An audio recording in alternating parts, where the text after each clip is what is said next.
Et tout de suite, les infos. Tout pour l'information politique, culture, sport, c'est le journal. Et c'est du vrai. Sur La voix de Gros, le journal, édition complète, Christophe Adiamba. Littérature, la vengeance poursuivant le crime, c'est le titre d'un ouvrage qui vient de paraître. Son auteur est Léopold Senghor Koutourou. Il nous présentera son chef-d'œuvre. Mesdames et messieurs, une fois encore, bienvenue dans ce journal. De l'autre côté de la baie vitrée, c'est Florent, le millionnaire. Un nouveau-né dans la littérature togolaise, La vengeance poursuivant le crime, c'est le titre du tout premier ouvrage de Léopold Senghor Koutourou.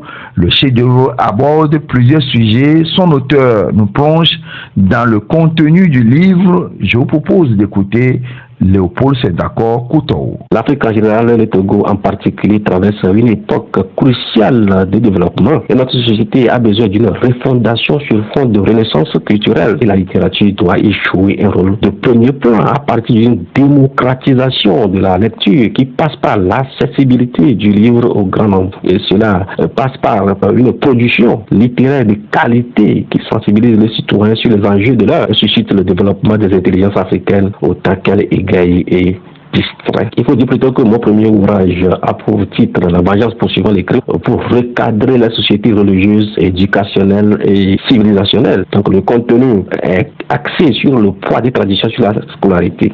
C'est pour amener la croyance collective, à savoir que le séjour des enfants et jeunes au couvent provient simplement des dogmes et que c'est établi par les hommes eux-mêmes pour honorer leur divinité au temps où l'alphabétisation était lettre morte. Donc on doit retenir aujourd'hui que tout change et nous devons vivre avec l'évolution du monde. Le second thème abordé porte sur la cupidité sanguinaire générationnelle qui défie les yeux du contemporain à pouvoir s'auto-conscientiser des réalités du bain de sang par des faits lucratifs, ce qui impacte aujourd'hui dangereusement nos populations. Le monde comme il va à l'ère du temps du gain facile où tout le monde veut avoir de l'argent ici et maintenant. Il y a le bain de sang sans travailler et chaque parent n'étant pas épargné doit respecter les droits des enfants, sensibiliser son entourage et aider les forces de l'ordre afin d'éviter la saignée et contrer le terrorisme grandissant dans nos communautés. Donc, le troisième thème fait recours au pluralisme religieux, la nuisance sonore de nos jours, c'est-à-dire la multiplication fourmillante des cycles de prière par des faux prophètes impactant la liberté sociale. Ta liberté s'arrête là où commence celle des autres. Ceci donc pour amener la population de nos jours à prendre conscience que Dieu étant partout n'a pas besoin de gratte-ciel, de nuisance sonore avant de bénir les hommes. L'adorateur contemporain finit par doit comprendre que la mauvaise interprétation des croyances traditionnelles, des versets du Coran, de la Bible, et la course surtout aux puissances pluridimensionnelles par les faux prophètes, pour leur propre ventre, nourrissent le multireligieux au sein de cette grande polémique où le dialogue interreligieux est voué à l'échec et l'amour pour l'autre, quintessence même du message des Saintes Écritures, pleure sur la pluie. Le thème, comme l'impact des émergences civilisationnelles est abordé également, il faut dire que la nouvelle génération doit se défier les yeux sur l'utilisation des flux technoscientifiques qui nous sont importés, savoir quand, où et comment utiliser la portable, ne pas organiser les funérailles grandioses, contrôler son habillement, etc. Tout ce qui a trait aux influences, aux émergences civilisationnelles de nos jours. Donc, puis l'insertion du pragmatisme de l'éducation technoscientifique dans nos programmes éducatifs, surtout.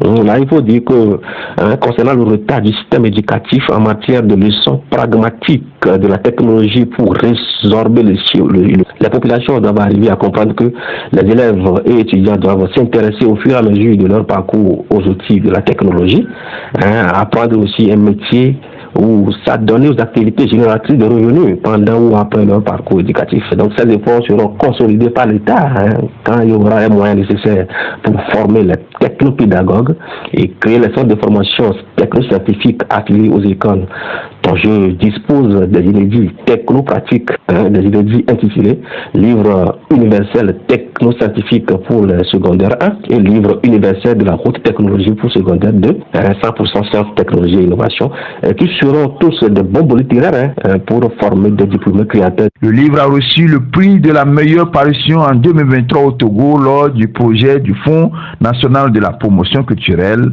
On retrouve encore Senghor Koutourou. Vous n'êtes pas sans savoir qu'aujourd'hui en Afrique, nous continuons d'engranger de gigantesques diplômes autour desquels nous faisons rôder élégamment nos impulsions orgueilleuses sans pour autant être capables de matérialiser dans la vie active la fruit scientifique de nos études de longue haleine au service minimum de nos propres besoins. Donc, ce qui m'a inspiré à concevoir mes inédits technoscientifiques issus de la présente parution, qui constitue d'ailleurs une doléance aux décideurs de l'éducation.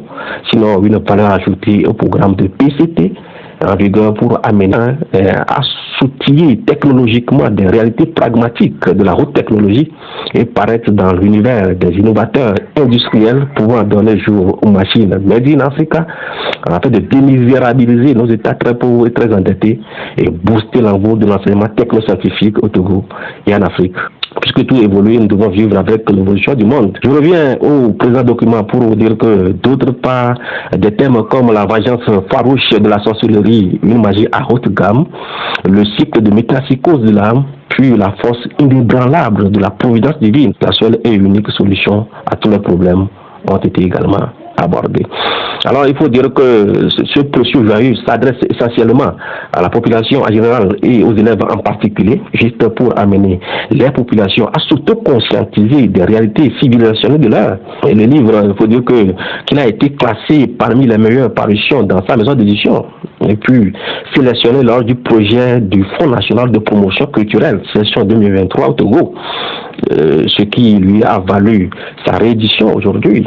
Donc je continue de remercier le ciel de m'avoir garanti de ce génie créateur qui ne cesse de donner de l'inspiration puisqu'il s'agit de mon premier ouvrage. Je tiens sincèrement à remercier le gouvernement togolais pour ses efforts promotionnels de la culture de notre cher pays. C'est un livre philosophique de 446 pages plein d'énigmes, de maximes et de préceptes. Je profite de votre canal pour lancer cet appel aux décideurs de l'éducation au Togo de prendre conscience des réalités contenues dans ce précieux joyau pour son introduction dans le programme éducatif afin de recadrer davantage nos réalités religieuses, éducationnelles et civilisationnelles.